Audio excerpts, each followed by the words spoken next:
Hello, this is Alex from PHP Academy, and this is another PHP video tutorial for the new Boston. Now in this tutorial I'm going to be talking about embedding PHP inside HTML. Now you obviously probably all know what embedding is.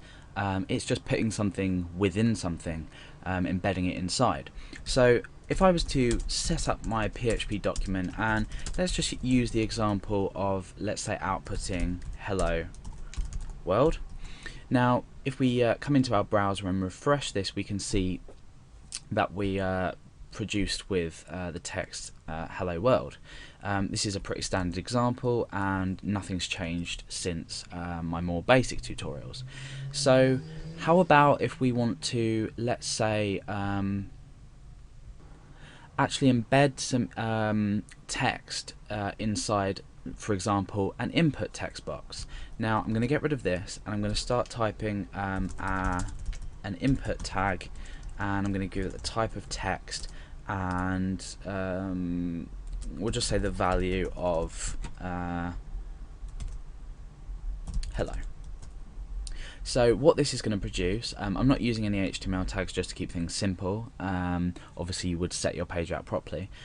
This example will produce a small text box with the text hello, which obviously is editable, so we can do what we want with it. Let's go back into this. So how about if I wanted to take a variable in PHP and just pop it into here, which later on in programming you will want to do, because you'll want to, say, dynamically update forms, and this is a great example to show you of how to take variables within PHP and put them straight into forms. So let's have our PHP tags at the top of the page. Now already what we're doing is we're combining PHP with HTML inside the same document. We're still using the PHP extension for our file. However, we can just plainly echo out HTML, as you've already seen, or not echo out, but display HTML. Now inside PHP up here, I'm just going to create a new variable called text. Remember, using the $ and then our variable name, and we're going to make that equal to hello world. Now let's just say this was something that the user may have submitted, or that something's in a database, or something a bit more useful than some static text that we've just declared up here. Now what happens if I want to pop this value of this variable inside here? Now you basically simply have to start up a PHP tag.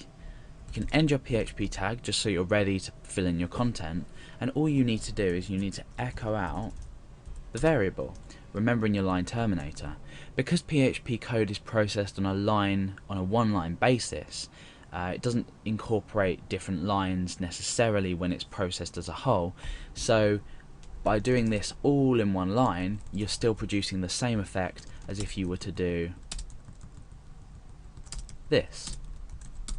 It would work in exactly the same way. So we can in fact just pull all this in, so it's all on one line, and it just looks a lot neater as well. So now what we do is when we refresh the page, we have the contents of that variable embedded, if you like, into our HTML page. So these are the basics of embedding PHP inside HTML.